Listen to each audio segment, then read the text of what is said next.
टेढ़ी बीकानेर के एक और गांव से मैं राधिका चौधरी आपका स्वागत करती हूं। डीडी किसान की टीम पहुंच गई है बेनीसर में।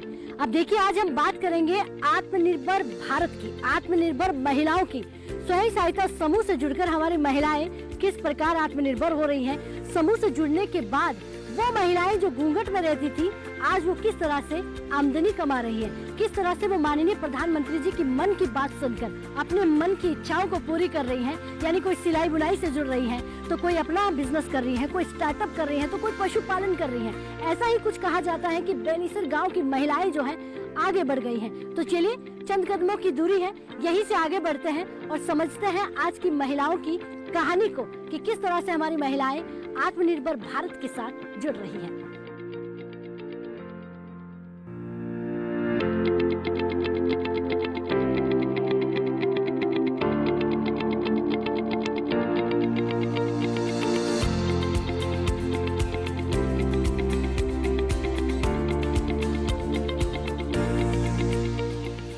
तो आज हमारी चौपाल चर्चा जो है वो बेनीसर गांव में है।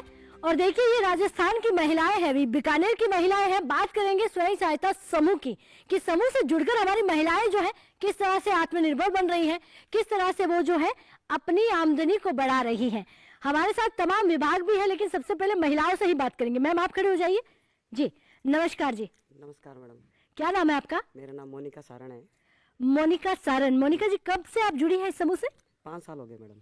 इससे पहले क्या करती थी आप? इससे पहले तो घर में वही रोटी बनाना, घर पे घर का काम करना, वही होता था बस। चूल्हा चौका? वही चूल्हा चौका। लेकिन 5 साल में ऐसा कहाँ से आपको जानकारी मिली कि मोनिका को घर की चौखट को लांघकर आत्मनिर्भर बनना है? मैडम, कहीं कुछ मुझे लग रहा था कि अपने जो सेल्फ रेस्पेक्ट है उसके खिलाफ अपन जा रहे हैं। जैसे घर में वो रेपुटेशन मतलब वो नहीं मिल रहा था जो मिलना चाहिए, जिसके हम हकदार हैं। तो कहीं लगा, तो फिर राजविका के बारे में सुना। तो हमारे जो पास में ही है भवरी जी, जो समूह के अध्यक्ष हैं, उनसे मैंने बात की तो उन्होंने मुझे समूह में जोड़ा। मैं 2 साल उनसे लेट जुड़ी थी, तो उनसे जुड़ के फिर मैं इस राजविका में ज्वाइन किया। तो ज्वाइन करने के बाद में मैंने लोन भी लिया। पहला लोन मेरा 40,000 का था। तो उससे मैंने उस टाइम जो कोरोना काल आया था उस टाइम की बात है, तो उसमें हमारे पास रोज़गार नहीं था, मेरे पति के पास भी कुछ नहीं था। तो लेकिन उस 40,000 से हमने फिर दूध का व्यापार छोटा सा शुरू किया। शुरू करते करते आज दूध की डेयरी है हमारी, बहुत अच्छा चल रहा है। मेरे पति की इनकम 60 से 70,000 रुपये महीने की है। तो मुझे बहुत अच्छा लग रहा है कि इसके बाद मैं सीएलएफ में क्लस्टर मैनेजर के पोस्ट पर भी रही, जिसमें काफ़ी गांव मेरे अटैच हुए। जैसे महिलाओं के साथ मीटिंग करवानी, सीएलएफ में मीटिंग करवानी, पंचायत समिति में, बीकानेर में, मतलब हर जगह। तो मुझे लगा कि हाँ, इसके ज़रिए हम कुछ कर सकते हैं। और फिर मेरी धीरे धीरे खुद की पहचान भी बनी मैडम। जैसे ये यूनिट लगा मैंने, नारी शक्ति उत्पादक समूह, ये लगाया मैंने बेनीसर गाँव में। तो इसमें लगाया तो फिर गाँव के लोगों को भी यही हुआ कि हमारे गाँव की बीनियाँ हैं वो भी कुछ कर रही है।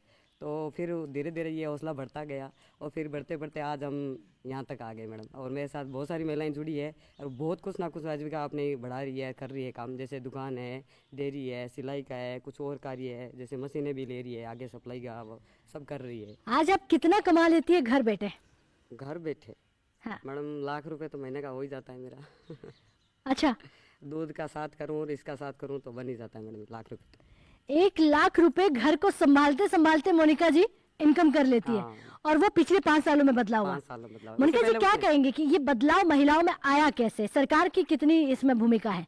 सरकार की भूमिका, मैं धन्यवाद तो राजविका को देना चाहूँगी कि राजविका एक ऐसा प्लेटफॉर्म है जिसपे मतलब अनपढ़ महिला है ना, वो भी कुछ कर सकती है। कोई पढ़ी लिखी महिला होना जरूरी नहीं है। उस टाइम मैं भी पढ़ी लिखी नहीं थी, उसके बाद में मैंने पढ़ाई कंटिन्यू की, उसके बाद में मैंने सारी पढ़ाई कंप्लीट की। लेकिन राजविका बहुत अच्छा प्लेटफॉर्म है, इसके ज़रिए हम बहुत कुछ कर सकते हैं। अपनी पहचान अपने दम पर सब कुछ कर सकते हैं। बिजनेस हो या फिर कुछ और हो, कुछ भी कर सकते हैं। मतलब राजविका है तो पॉसिबल है।